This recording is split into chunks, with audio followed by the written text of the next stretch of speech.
l'école du jeu, en partenariat avec la boutique L'Imaginaire. Au-delà de vos attentes.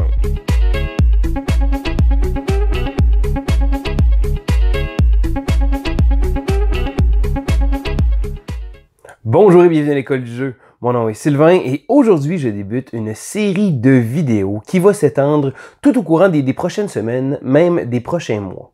Il n'y a pas trop longtemps, vous avez eu le plaisir, je l'espère, de regarder une vidéo de moi, JP et Vince où on a fait notre top des jeux de 2018. Mais ça m'a donné une idée, ça m'a donné le goût de revisiter certaines années parce que bon, c'est certain que la chaîne est là depuis quelques années, mais on n'a pas nécessairement toujours l'occasion d'aller revisiter des jeux qui datent de plusieurs années.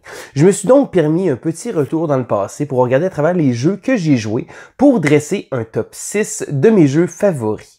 Donc là, je savais pas trop par quelle année commencer. Je me suis dit, tiens, on va commencer avec une année qui a été forte en bons jeux, l'année 2007. Donc, on va débuter avec cette année-là et au fil des semaines, on va avancer à chaque année. Je vais pouvoir vous donner mon top.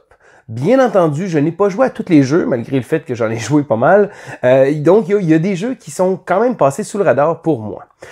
Dans mon top 6, je vais également toujours faire une petite mention. Donc, je vais prendre le temps de mentionner 3 jeux que soit que je n'ai pas joué, ou soit que la raison pour laquelle il ne se trouve pas dans mon top, parce que c'est un jeu très très populaire. Donc, on va commencer immédiatement l'année 2007 avec mes mentions honorables. Donc, j'ai 3 mentions honorables, comme je le disais précédemment, et la première va au jeu Brass. Donc, le jeu Brass est sorti en 2007 déjà. Oui, il y a eu une réédition l'année dernière par Roxley Games, une édition absolument magnifique que j'ai dans ma collection, Brass Lancashire. J'ai pas eu l'occasion encore d'y jouer malheureusement. C'est un jeu de 2007, mais ça a toujours été un jeu qui m'a intrigué. Donc, il a pas fait mon top, mais probablement que après avoir joué quelques parties, c'est le genre de jeu qui va fort probablement se retrouver dans mon top de ces années-là.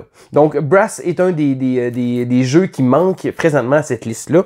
Et j'ai également le jeu Notre-Dame, un jeu de Stefan Feld, donc un designer très très connu, très très apprécié de plusieurs. Je dirais que je suis peut-être moins un fan de Feld que beaucoup de gens que je connaisse, mais ça reste que je peux admettre qu'il y a de très bons jeux. Donc, le jeu Notre-Dame est un jeu qui est un jeu de draft. Donc, ça l'a un peu, pas le premier, mais c'est un des jeux qui a, si on veut, rendu populaire le concept de draft. Je n'ai pas eu l'occasion de le jouer, je l'ai dans ma collection. C'est un jeu très beige, pour ceux-là qui ont suivi notre vidéo, mais j'ai pas eu l'occasion d'y jouer. Probablement que c'est un bon jeu, je sais pas, ça a comme pas donné. On a toujours des nouveaux jeux, des nouveautés qui arrivent, on est tenté de jouer à des jeux qu'on connaît ou des choses comme ça. Donc, Notre-Dame a pas fait la liste.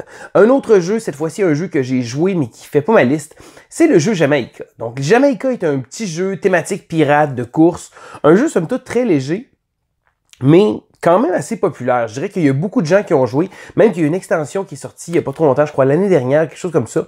C'est un jeu qui est très très populaire. J'y ai joué, avoir étendu ma liste à un peu plus de chiffres, j'aurais peut-être fait le 7-8e place. C'est un jeu que j'ai possédé pendant quelques temps. J'ai joué une douzaine de parties. J'ai fini par m'en départir. Ça reste un petit jeu agréable, mais pas assez pour faire mon top. Donc voici mes mentions honorables. Maintenant, on va aller au numéro 6. Numéro 6. En 6e position, on retrouve le jeu Age of Empires 3. Qui a été refait sous le nom de Age of Discovery. Mais disons la thématique avec le jeu, avec le lien avec le jeu vidéo, bon, ils n'ont pas gardé la licence, mais c'est un jeu de Glenn Drover. Donc, c'est un jeu que j'ai joué énormément avant de devenir un fan du hobby. Donc, il y a plusieurs années, avant même que je rentre mes parties sur BGG, avant même que je me mette à commencer à jouer à beaucoup de jeux, Age of Empires 3 est un jeu de société que j'appréciais particulièrement. Ça se trouve être un placement d'ouvrier. Le jeu était considéré comme un jeu compliqué dans le temps, quand on connaissait pas grand-chose à part Catan, mais c'est un jeu que j'appréciais beaucoup. Je pense que la thématique, le lien avec le jeu vidéo était là aussi, mais il reste qu'au final, le jeu en soi est vraiment un bon jeu, un jeu qui fait mon numéro 6. Ça fait longtemps que j'y ai pas rejoué. J'aimerais bien ça essayer de voir la nouvelle version, parce que bon, la nouvelle version a fait quelques petites modifications au niveau esthétique.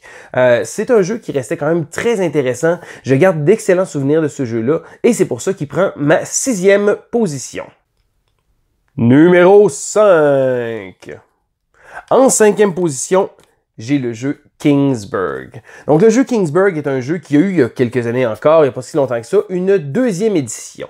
Donc, Kingsburg est un jeu de placement de dés. Donc, on va rouler des dés, on va placer certains dés sur différentes cases pour pouvoir retirer des bénéfices. Le tout est fait en sorte qu'on peut combiner des dés pour avoir une case plus performante, mais on peut juste avoir une personne qui va prendre la case. À la base, il y a beaucoup de gestion de ressources aussi. On va construire des bâtiments. On va également avoir se défendre contre des envahisseurs. Le jeu est très complet, mais je dirais que le jeu de base, donc la première version, manquait un petit quelque chose. C'est été corrigé avec l'extension qui rajoutait beaucoup plus de bâtiments puis beaucoup plus de rejouabilité au jeu. La deuxième édition, qui est sortie plusieurs années après, a repris l'extension pour pouvoir la compresser. Mais sinon, Kingsburg reste un jeu un petit coche au-dessus du jeu de Gateway. Ça reste un jeu très accessible, mais c'est pour les gens, je dirais, qui veulent aller chercher la prochaine étape de jeu. Donc, c'est pas un jeu nullement compliqué, mais c'est un bon petit jeu qui donne le goût de jouer à un peu plus des jeux un peu plus cossus, je dirais, un peu plus costauds de ce type-là. Et c'est pour ça qu'il mérite ma place numéro 5. Numéro 4. En quatrième position, on retrouve un jeu que je ne possède pas dans ma collection. J'y ai joué quelques fois, mais j'y ai joué énormément sur version mobile, donc sur mon cellulaire. Ça reste que, à chaque fois, je me dis toujours, pourquoi j'ai pas ce jeu-là dans ma collection? Parce que le jeu est tellement amusant. C'est le jeu Galaxy Trucker. Donc, dans Galaxy Trucker, c'est un jeu qui prend une partie de placement de tuiles. Donc, on va fabriquer un espèce de petit vaisseau spatial. Mais le tout est fait en temps réel. Donc, on va se dépêcher d'aller chercher des pièces, de voir s'ils vont fitter dans notre vaisseau, pour pouvoir essayer éventuellement après d'affronter des périples de l'espace. Et les périples de l'espace peuvent prendre plusieurs formes, que ce soit des envahisseurs, qu'on aille sur des planètes chercher des ressources, qu'on se fasse lancer des missiles, des choses comme ça. Le jeu est haut en rebondissement et la chose principale du jeu qui est amusante, c'est qu'on va se fabriquer notre beau petit vaisseau, on va essayer de le faire du mieux qu'on peut, placer des connecteurs qui vont tout fitter pour que tout le vaisseau soit beau, mais il va aller dans l'espace et il va se faire canardé complètement. Il y a des morceaux du vaisseau qui vont être détruits. S'il y a des brèches qui vont se passer, ça va détruire des morceaux de vaisseau. À la fin, notre vaisseau ne ressemblera plus du tout à ce qu'il ressemblait au début, mais ça fait partie du plaisir. On peut essayer de se protéger avec des boucliers. On peut essayer de placer des aliens qui vont venir nous aider dans le vaisseau. Le jeu est vraiment, vraiment génial et le jeu a eu beaucoup d'extensions. Donc, il y a eu beaucoup de contenu supplémentaire qui a été mis sur Galaxy Trucker. J'ai pas joué à énormément de contenu supplémentaire. Je sais qu'il y a des nouveaux vaisseaux, des choses comme ça, mais le jeu est chaotique.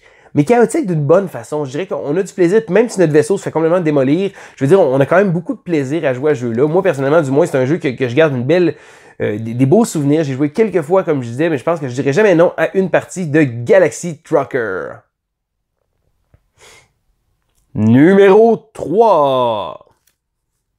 En troisième position, j'ai un jeu qui fait pas l'unanimité. Je dirais même que c'est un jeu qui est pas très populaire.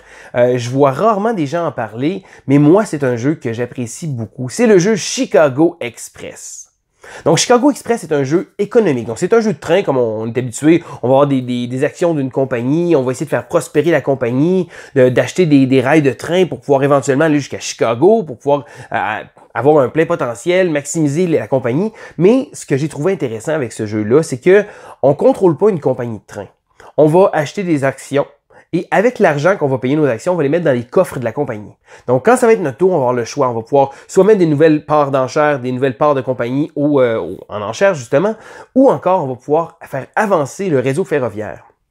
Mais, encore là, on va devoir se servir de l'argent dans les coffres de la compagnie. Donc, on ne peut pas payer avec notre argent, parce que nous, on est des barons des chemins de fer, mais on ne pourra pas payer avec notre argent. Donc, notre argent va servir à acheter des parts de compagnie, mais c'est l'argent de la compagnie qui va servir pour construire des rails. Donc, on va essayer de faire prospérer notre compagnie, mais si jamais je décide de faire prospérer la compagnie rouge, puis que j'ai un ami, j'ai JP qui vient acheter une part de la compagnie rouge, ben maintenant, on est à part égale. Donc, c'est certain que si jamais je fais prospérer la compagnie, ben ça va profiter à JP aussi. Mais par exemple, si je viens acheter une autre part de compagnie rouge, ben là, ça va créer des espèces de rebondissements comme ça. Donc, on va essayer de garder des majorités. Mais encore là, si on a la majorité des choses sur notre rail de train, ben c'est certain que les autres viendront pas nous aider. Donc, ils vont essayer de nous mettre des bâtons dans les roues, essayer de nous bloquer avec différentes autres compagnies. Et le jeu est vraiment, vraiment agréable. Ça donne un feeling, encore là, je dis feeling, parce que c'est pas dans la même trempe que ces jeux-là, mais c'est comme un peu un jeu les 1800, des 18XX, des jeux comme ça, des gros jeux économiques lourds. Mais Chicago Express le fait en 45 à 50 minutes. Puis ça, c'est surprenant parce que les parties que j'ai jouées, même à 6 joueurs, ça n'a jamais vraiment dépassé, je pense, 1 heure et quart, tout au plus, une partie qu'on a vraiment pris notre temps. Mais sinon, le jeu est dynamique, le jeu est rapide. C'est certain qu'il faut faire attention. Ça m'est arrivé des parties, des fois, de faire des erreurs catastrophiques qui ont complètement brisé ma partie parce que le jeu n'a aucune part de hasard. Donc, c'est vraiment l'argent qu'on va mettre. C'est vraiment de déchiffrer les autres joueurs. Donc, c'est vraiment, on part tous à part égale. Et on va devoir essayer de faire prospérer les compagnies de train. Donc, Chicago Express, pour moi, est vraiment un gros hit. Un de mes jeux favoris, d'ailleurs, mon numéro 3 de l'année 2007. Et un jeu que je vous recommande chaudement si ce concept-là vous intéresse. Numéro 2.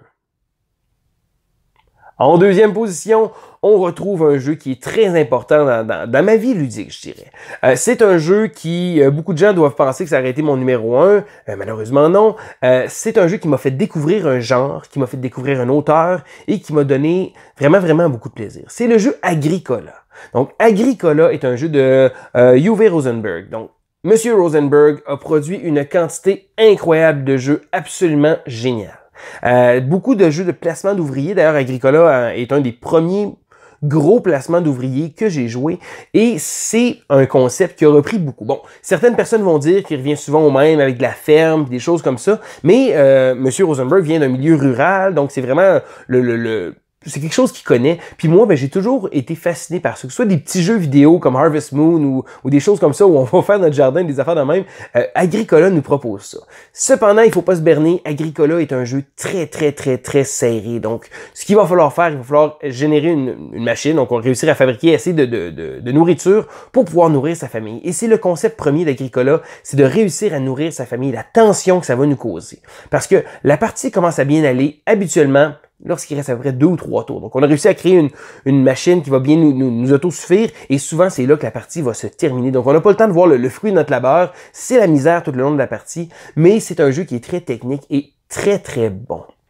Le jeu vient, à la différence de Caverna, bon, je ne ferai pas l'explication des deux jeux, mais à la différence de Caverna, le jeu vient avec des cartes de savoir-faire, donc les cartes qui vont servir à diriger la façon qu'on va jouer. Donc, ces cartes-là vont nous servir à pouvoir essayer de jauger de quelle façon on va optimiser notre situation, optimiser ces cartes-là. Donc, chaque partie est un exercice d'optimisation avec qu'est-ce qu'on a et ça rend le jeu absolument exceptionnel. Il y a beaucoup de gens qui m'ont souvent demandé, bon, Agricola ou Caverna, la fameuse question. Monsieur Rosenberg a répondu à cette question-là une fois, puis j'ai trouvé la réponse vraiment, vraiment géniale. Je me rappelle plus des chiffres exacts, mais il disait en gros, si c'est pour jouer 5 fois, Caverna va être meilleur. Mais si c'est pour jouer 50 fois, Agricola va être meilleur. Parce que oui, c'est vrai, Agricola va chercher un côté de rejouabilité absolument incroyable, alors que Caverna est un jeu de type sandbox. Donc, on a toutes les options disponibles, on va choisir qu'est-ce qu'on va faire, mais ça reste, je trouve, un jeu plus accessible. Mais, encore là, je reviens à Agricola, un jeu exceptionnel, un jeu de 2007, que si vous ne l'avez pas essayé, c'est vraiment une pierre angulaire de notre hobby. Je dirais qu'Agricola était numéro 1 sur BGG pendant très longtemps. C'est un jeu qui a un bon pedigree et c'est vraiment, vraiment un jeu à découvrir si jamais vous ne l'avez pas essayé. Numéro 1. Eh bien, on est rendu à mon numéro 1. Et oui, c'est déjà le temps de vous dire mon jeu favori de l'année 2007. Alors comme je disais, le choix n'a pas été facile parce qu'Agricola est un jeu qui est très très important dans ma vie de joueur, mais je ne pouvais pas passer à côté du jeu Race for the Galaxy. Race for the Galaxy est un jeu de Tom Lehman qui est un engine builder vraiment pur. Donc, on va gérer des cartes, à essayer de fabriquer une machine pour générer des points, et le jeu est une course. Donc, le premier joueur à avoir assez un certain nombre de cartes placées sur le plateau de jeu va faire en sorte que la partie va se terminer. Donc, il va falloir trouver un chemin de la victoire et le trouver rapidement. Donc, trouver une façon de pouvoir générer des points plus que l'adversaire. Mais en plus de ça, parce que bon, les gens savent que le engine building, c'est vraiment quelque chose qui me plaît beaucoup, le concept de sélection d'actions de ce jeu-là. Donc, il y a des actions qui sont disponibles pour tout le monde et en début de ronde, on va choisir une action en secret. Ensuite, tous les joueurs vont révéler leur action qu'ils vont faire et tous les joueurs vont faire toutes les actions qui ont été révélées. Donc, si moi j'ai choisi l'action d'explorer, que JP a choisi l'action de coloniser une planète et que Vince a choisi de faire la production, mais on va tous faire ces phases-là. L'avantage d'avoir sélectionné une action en particulier, c'est qu'on va avoir un bonus. Donc, moi, en faisant une exploration, je vais avoir droit à plus de cartes. Vincent, lorsqu'il va faire la production, il va avoir le droit de produire plus de ressources, donc sur certains mondes et des choses comme ça. Donc, ça ramène un côté de sélection d'actions absolument génial. Donc, on va essayer de lire un peu ce que les adversaires vont faire pour pouvoir gérer. Bon, écoute, j'ai besoin de faire production, mais je pense que mon adversaire a également besoin de le faire. Fait que ce que je vais faire, c'est que je vais prendre autre chose en me disant que mon adversaire devrait prendre la production pour essayer de faire ça. Mais bien entendu, ça amène des revirements de situation que l'adversaire s'est dit absolument la même chose en me regardant. Il me dit, ah, lui, c'est certain qu'il veut faire production. Donc, il a choisi une autre action. Donc, en révélant nos actions, eh bien, hop, c'est fait. Personne ne va faire de production. Donc, on peut lire les adversaires un peu, on peut essayer de bluffer un peu comme ça, essayer de voir que le jeu est beaucoup plus que la somme de ses parties. Donc, c'est en y jouant qu'on découvre vraiment un step de plus. Donc, c'est vraiment un jeu qui est complet, puis un jeu qui est absolument génial. C'est certain, étant fan d'Engine Builder, ça tombe directement dans mes cordes. Race for the Galaxy est probablement un des jeux qui le fait le mieux, qui le fait très rapidement aussi, parce que c'est un jeu de cartes. Oui, bon, il y a certaines personnes qui apprécient moins le jeu de cartes. D'ailleurs, Race for the Galaxy a eu un paquet de petits qui a été fait à travers le temps, que ce soit Roll for the Galaxy, un jeu de dés, donc un peu le même concept, Jump Drive, une version très rapide en 10-15 minutes tout au plus, ou encore la nouvelle version de New Frontiers qui est sortie, qui se trouve à rajouter un plateau de jeu, puis rendre ça un peu plus gros, avec un peu plus de grosses tuiles, des choses comme ça. Mais le concept de Race for the Galaxy est vraiment génial. Et encore une fois, le concept est difficile à prendre au début. L'iconographie va rebuter beaucoup de personnes. Donc, il y a beaucoup de gens qui vont regarder l'iconographie de jeu qui vont dire « Ah, c'est bien compliqué. » Puis d'ailleurs, moi-même, c'est un des jeux que j'aime pas tant que ça enseigner parce que les gens se découragent vite. Ils voient la quantité d'icônes, puis... OK, tu sais, mais au final, un coup qu'on a compris l'iconographie, puis même la même iconographie nous suit à travers tous les jeux de la série. Donc, un coup qu'on comprend, le jeu devient tellement clair, puis les icônes qui semblaient si compliquées pour tout le monde font en sorte que ça simplifie le jeu de manière absolument incroyable.